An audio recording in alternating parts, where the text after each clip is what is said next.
Roma, piazza della Chiesa Nuova. L'archivio storico capitolino, dagli anni '20 in questo edificio del Borromini, noto come Oratorio dei Filippini, ha aperto le porte ad un evento inconsueto, raro.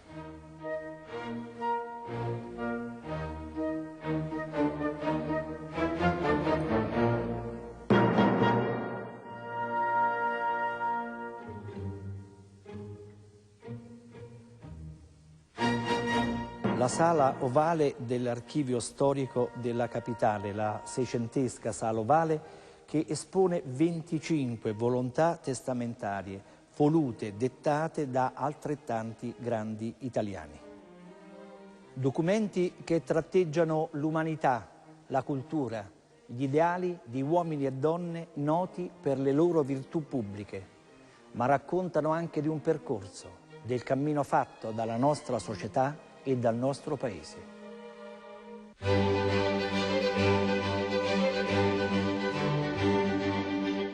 Avrei posseduto un patrimonio notevole se non mi fossi imposto volontariamente una norma che ho osservato in modo rigorosissimo dal giorno in cui entrai nella vita politica, di non accettare il patrocinio di cause le quali avessero relazione, sia pure indiretta, con lo Stato. A che anno risale il testamento? È del 1947. De Nicola da poco tempo aveva cessato le sue funzioni di capo dello Stato. Siamo di fronte a un uomo che quando fu eletto capo dello Stato, con la sua macchinina, da casa sua partì per andare a Roma, mettendo in subbuglio l'organismo di sicurezza e l'ambiente politico. De Gasperi, Nenni e Togliatti volevano una figura che fosse meridionale perché tutti e tre erano settentrionali. La Repubblica aveva vinto per pochi voti il referendum, quindi era un uomo che poteva essere una conciliazione col passato, con il Sud che era per lo più monarchico, e lui appunto in ossequio a questa idea non ha mai voluto risiedere al Quirinale per omaggio alla monarchia, rifiutò lo stipendio di capo dello Stato di 12 milioni di lire di allora.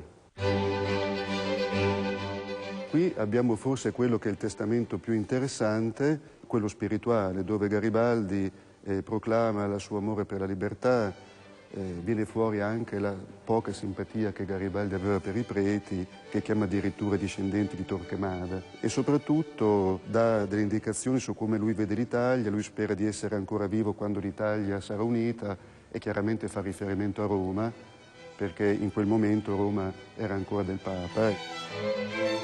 Potendolo, l'Italia deve proclamarsi repubblica, ma non affidare la sua sorte a 500 dottori che dopo averla assordata con ciarle la condurranno a rovina. Fa questa strana osservazione che avrebbe immaginato una specie di dittatore, un Cincinnato novello, un uomo onesto che avrebbe avuto un periodo transitorio in cui gli italiani si sarebbero abituati alla democrazia per poi passare alla democrazia vera e propria. La mia salma vestirà camicia rossa. Dopo la mia morte raccomando ai miei figli ed ai miei amici di bruciare il mio cadavere. E credo d'avere il diritto di poterne disporre, avendo propugnato tutta la vita il diritto dell'uomo.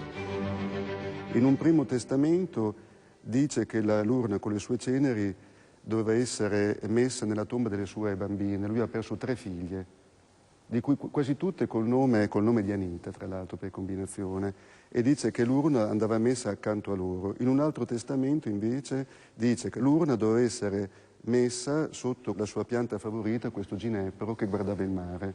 E cambia ogni tanto idea, insomma, quindi direi un certo tormento. Col presente lascio alla affezionata mia nipote Marchesa Giuseppina, moglie del marchese Carlo Alfieri di Sostegno, i seguenti oggetti: il vaso, statomi donato da Sua Maestà l'Imperatore dei Francesi all'epoca del Congresso di Parigi, tutte le croci e decorazioni, sia estere che nazionali, che io posseggo. Questo è il testamento di un altro padre della patria, sì, di Cavour. Non solo un geniale politico, perché l'unità d'Italia si deve a Cavour e le sue intuizioni politiche, ma anche un grande statista. La calligrafia dice molte cose del personaggio e anzi una caratteristica che emerge sempre nelle persone di un certo livello sociale, una calligrafia che finisce addirittura con l'assomigliarsi, perché una volta la calligrafia era una scienza, un qualcosa che veniva insegnata, emerge anche ovviamente negli olografi, che appunto sono scritti di pugno dai testatori, questo diverso elemento culturale. Lascio a questa città mia patria le somma di lire 50.000. A ciò con la medesima si eriga una nuova sala d'asilo infantile nel quartiere di Porta Nuova. Questo testamento in realtà è piuttosto precedente alla morte, quindi di un uomo giovane, di un uomo che aveva neanche 50 anni, che però già dà le disposizioni testamentarie. Questa è una cosa che mi aveva colpito, perché non tutti pensiamo di fare testamento a quell'età. Anna carissima, è il 25 febbraio 1975 e sono pronto per il deposito dello stato passivo della banca privata italiana, atto che ovviamente non soddisferà molti e che è costato una bella fatica. Ecco, questo di tutti i testamenti esposti è quello che mi commuove di più. Non è un testamento in senso proprio, è un testamento spirituale, è una lettera che Giorgio Ambrosoli scrive di notte quando finisce di compilare lo stato passivo della banca privata italiana di Sindona. Non ho timori per me, ma è certo che il fatto stesso di dover trattare con genti di ogni colore e risma non tranquillizza affatto. È indubbio che in ogni caso pagherò a molto caro prezzo l'incarico.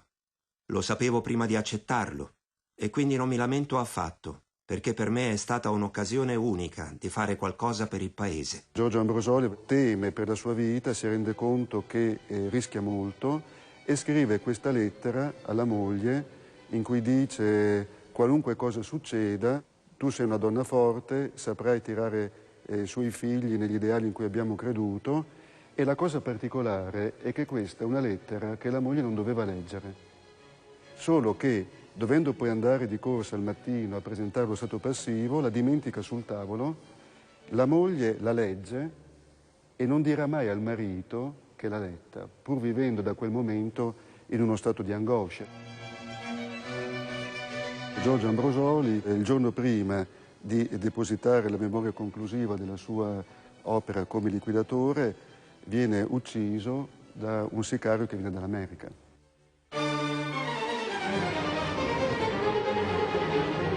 Organizzata dal Consiglio Nazionale del Notariato in collaborazione con l'Unità Tecnica di Missione per i 150 anni dell'Unità d'Italia, una mostra così inconsueta, insolita, come nasce e qual è lo scopo? Ma nasce casualmente, quasi per gioco, in occasione del nostro congresso di Torino. Avevamo fatto un manuale dopo aver scoperto che 8 notai fecero parte della spedizione dei 1000 di Garibaldi e quindi venne l'idea di occuparci della cosa più consueta per i notai, vale a dire i testamenti.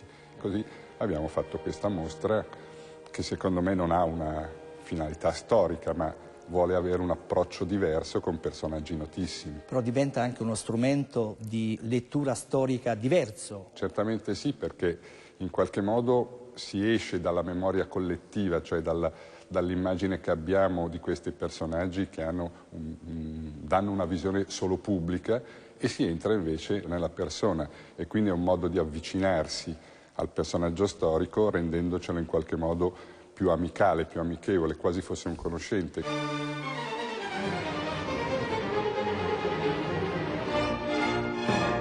Presidente, chi è il notaio? Un antico pubblico ufficiale e un modernissimo professionista al servizio dello Stato e dei cittadini, per i quali costituisce un grande punto di riferimento per garantire la collettività in ordine al rispetto delle leggi, una tradizionale figura di professionista al quale si confidano segreti, si chiede l'aiuto e il consiglio non soltanto per l'aspetto economico dei propri interessi, ma molte volte anche per tanti altri aspetti della vita di ciascun cittadino. Oggi, 4 gennaio dell'anno 1919, qui a New York, Stati Uniti d'America del Nord, io sottoscritto Enrico Caruso nomino con questo atto da oggi in poi miei eredi universali Grande tenore Caruso. Sì, e dalla cantoria di San Severino e Sossio e Sant'Anna alle Paludi a Napoli al palcoscenico del Metropolitan di New York. Caruso è particolarissimo perché per primo riuscì a capire l'importanza della discografia e infatti è stato il primo a vendere 1 milione di copie con Vesti la giubba dai Pagliacci di Leoncavallo. Ricordiamo un particolare, è uno dei 4 italiani ad avere una stella nel viale a Hollywood delle stelle e fu multato dall'America puritana per un bacio in scena con Lina Cavalieri. Nomino mio erede universale il mio adorato figlio Alessandro, col solo incarico di versare alla Reale Accademia di Santa Cecilia in Roma lire 100.000 per l'istituzione di una borsa di studio di canto per una giovinetta bisognosa della provincia di Roma. Questo è il testamento di una delle donne più belle dell'epoca. Gabriele D'Annunzio, nel dedicarle il piacere, titolò Lina Cavalieri la donna più bella del mondo. Calcò le scene fin da piccola inventandosi la mossa della Sciantosa che portò su tutti i palcoscenici del mondo. Nonostante ciò, il testamento indica una donna legata alle sue origini. Una calligrafia Bellissima, proprio rispecchia il soggetto, sono righe perfettamente che si susseguono. Desidero essere sepolta in Roma presso i miei adorati genitori e intendo che i miei funerali siano semplicissimi e improntati a quella sincerità che esula sempre dalle cerimonie fastose. Questi funerali molto semplici, così diversi da questa vita così fastosa che lei era riuscita ad abbandonare. Infatti Lina Cavalieri ha abbandonato le scene giovane dicendo lascio adesso al culmine della gloria. Il declino è sempre triste. È una fine particolare quella di... E una fine che però le era stata predetta, infatti una cartomante le aveva detto che sarebbe morta per un evento imprevisto e infatti morì sotto un bombardamento all'improvviso, quindi. Dispongo che mia moglie, Marchesa Maria Cristina Marconi Bezziscala, durante tutta la sua vita resti usufruttuaria di tutta l'eredità che spetterà a mia figlia Elettra Marconi, da me istituita erede universale. In fede, Roma, 27 aprile 1935, anno 13° dell'era fascista. Questo è il testamento di un premio Nobel del 1909. Per la fisica. Infatti Guglielmo Marconi venne insignito di questa onorificenza a seguito di tutte le sue scoperte nel campo della fisica e delle comunicazioni. Doppia cittadinanza italiana e inglese. I primi successi furono conseguiti in Inghilterra. E se vogliamo guardare un attimo il documento, c'è un carattere che si evidenzia, la grande precisione che fu tipica di tutta la vita di Marconi. Raramente il testatore interlinea da solo il proprio testamento.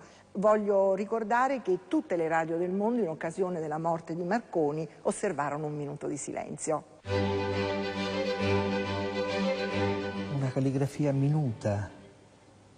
Io direi essenziale, perché forse il tratto di Papa Paolo VI era proprio l'essenzialità delle cose. Era un uomo che colpiva direttamente, lì dritto, senza fronzoli, senza sovrastrutture, senza orpelli. Circa i funerali siano pii e semplici. La tomba amerei che fosse nella vera terra, con umile segno, che indichi il luogo e inviti a cristiana pietà. Niente monumento per me. Fu un papa che dovette misurarsi con degli sconvolgimenti epocali. Voglio ricordare la lettera che scrisse alle Brigate Rosse in occasione del rapimento Moro. Io vi scongiuro, uomini delle Brigate Rosse, in ginocchio, un papa che si inginocchia non è cosa di tutti i giorni. E l'ultima uscita pubblica di Paolo VI fu proprio in occasione dei funerali di Aldo Moro che volle celebrare.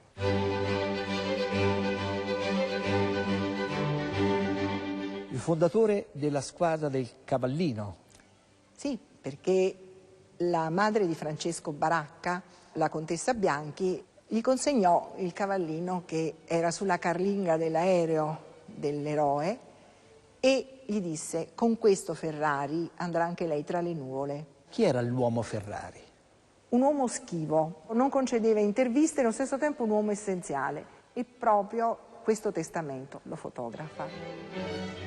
Con il presente revoco ogni mia precedente disposizione testamentaria. Istituisco erede universale di tutti i miei beni mio figlio Piero Lardi Ferrari. Modena, 8 gennaio 1984. Ferrari Enzo. Scritto con la sua mitica penna stilografica a inchiostro viola, non usava altre penne. Poche righe. Ma quelle che servono. In effetti il testamento secco contiene tutti gli elementi essenziali di un testamento olografo.